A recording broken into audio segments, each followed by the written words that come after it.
Salam alaikum wa rahmatullahi wa barakatuh. Avec la séance numéro 6, toujours dans le module circuit électrique, toujours dans les exercices, la suite des exercices avec l'exercice numéro 13. Trouvez les valeurs inconnues dans les circuits suivants. Indiquez aussi les polarités des tensions inconnues ainsi que le sens des courants inconnus. Ah, d'accord. Regardez bien là. Nous avons combien de sources de tension? ES1, ES2, ES3 et ES4. 4 sources de tension. Et combien d'éléments? 1, 2, 3, 4, 5, 6, 7, 8, 9. Nous avons des données comme ES1 est égal à 20 volts, I1 est égal à 2 ampères, ES2 est égal à 18 volts, I2 est égal à 5 ampères, I4 est égal à 8 ampères et I6 est égal à 10 ampères.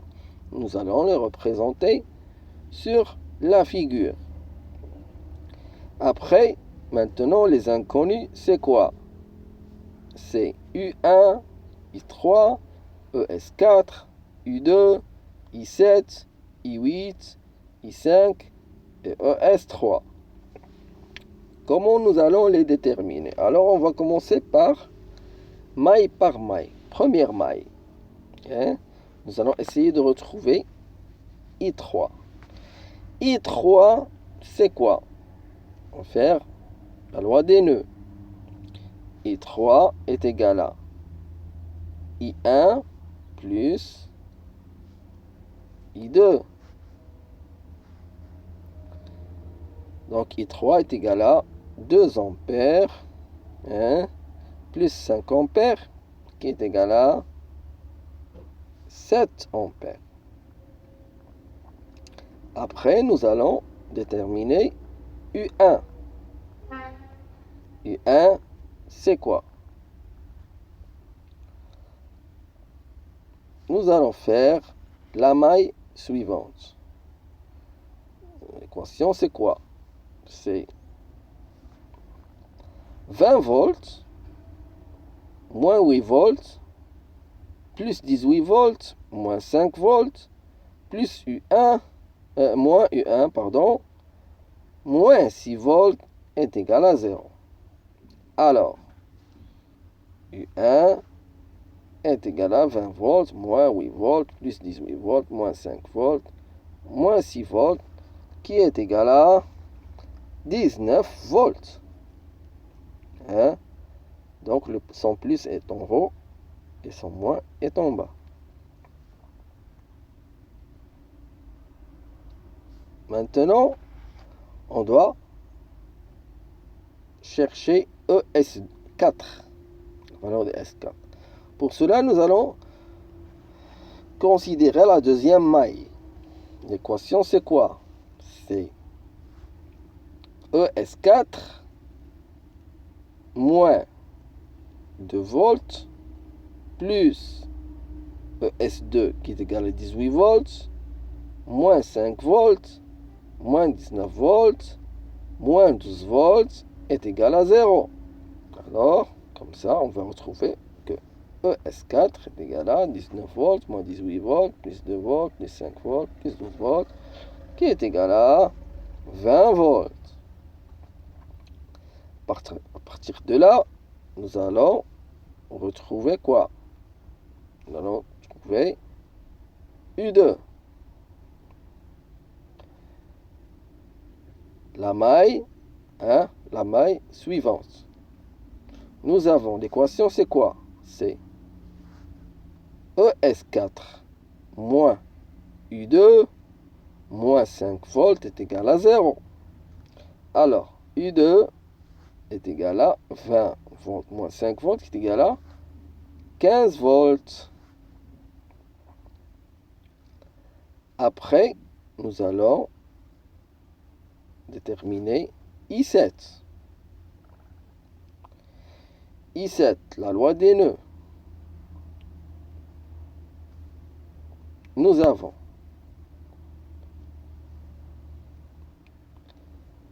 I7 plus I4 est égal à I6.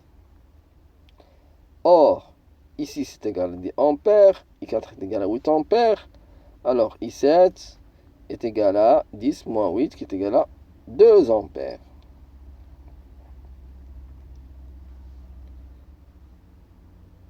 À partir de là, il nous manque quoi? I8. I8, c'est quoi?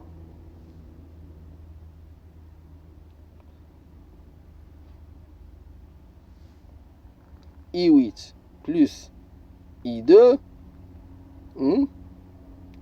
est égal à I6. Alors, I8 est égal à I6 moins I2, qui est égal à 10 ampères moins 5 ampères, qui est égal à 5 ampères aussi. Après, la dernière maille, on va retrouver ES3. L'équation, c'est quoi?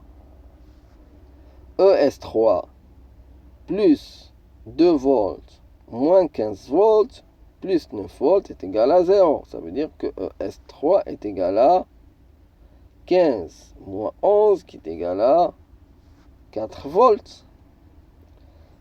Et le dernier inconnu, c'est I5. I5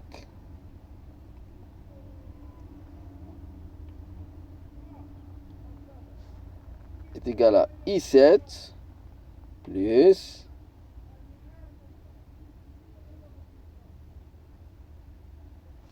I8. En fait, I8 est égal à I7 plus I5.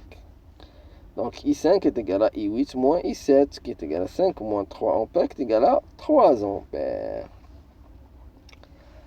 Alors, deuxième figure. De la même manière, nous avons cette fois on a une seule source de tension, 40 volts. Nous avons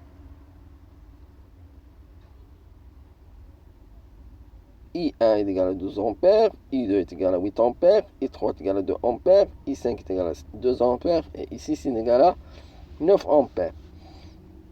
Nous allons déjà mettre ces données sur la figure, comme ça. Maintenant, les inconnus, c'est quoi? C'est U1, IS, U2, I4, U3, U4 et U5. Première maille, 10 volts plus U1 moins 19 volts est égal à 0. Alors U1 est égal à 19 moins 10 qui est égal à 9 volts. Après, nous allons faire la deuxième maille pour retrouver IS. IS, en fait, loi des nœuds, est égal à I1 plus I2 est égal à 8 plus 12 est égal à 20 ampères. Après aussi, on a l'équation de la tension. ES moins U2 moins 18 volts moins 19 volts est égal à 0. Ça veut dire que ES, on l'a déjà, mais U2 est égal à ES moins 18 moins 19 qui est égal à 3 volts. Alors là, qu'est-ce qu'on a pour retrouver I4? On a I1 plus I2 plus I1 plus I2 est égal à I3 plus I4 plus I5 plus I6. I4 est égal à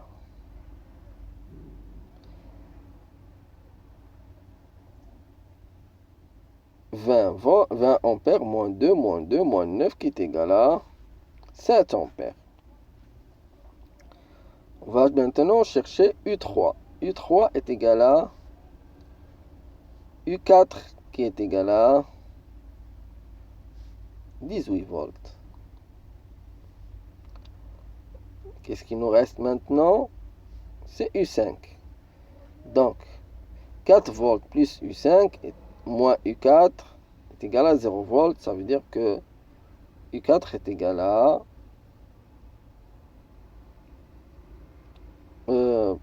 U5 est égal à 18 volts moins 4 volts qui est égal à 14 volts. 14e, déterminer la valeur résistive de chacune des charges représentées dans les deux circuits du problème précédent. Là, nous avons la relation de Joule. U est égal à R fois I, la loi de Joule. Résistance fois le courant. Comme ça, et donc la résistance est égale à la tension divisée par le courant. Et comme ça, nous allons pouvoir déterminer toutes les résistances des éléments que nous avons déterminés. Toujours, vous prenez la tension, vous la divisez par le courant. Par exemple, nous avons 6 volts divisé par I1, 2 ampères, qui est égal à 3 ohms. La même chose pour la deuxième figure. La même chose. Maintenant, question numéro 15. Si un grille-pain consomme 5 ampères lorsque alimenté à 120 volts, quelle est la valeur résistive de ce grille-pain? On a toujours. Résistance, c'est la tension divisée par le courant, qui est égal à 120 divisé par 5, alors 24 ohms. La résistance interne d'une horloge électrique est de 7,5 ohms. Calculer l'intensité du courant d'alimentation sous 220 volts. Alors, le courant, c'est la tension divisée par la résistance. Donc, 220 volts divisé par 7,5 ohms, qui est égal à 29,33 ampères. Le courant d'alimentation d'un fer à souder est de 760 mA sous 220 volts. Quelle est sa résistance? C'est quoi? C'est la tension divisée par le courant. 220 volts divisé par 0,76 qui est égal à 289,47 ohms. شكرا لكم على المتابعة واستودعكم الله الذي لا تضيع ودائعه. السلام عليكم ورحمة الله وبركاته في حصة مقبلة إن شاء الله.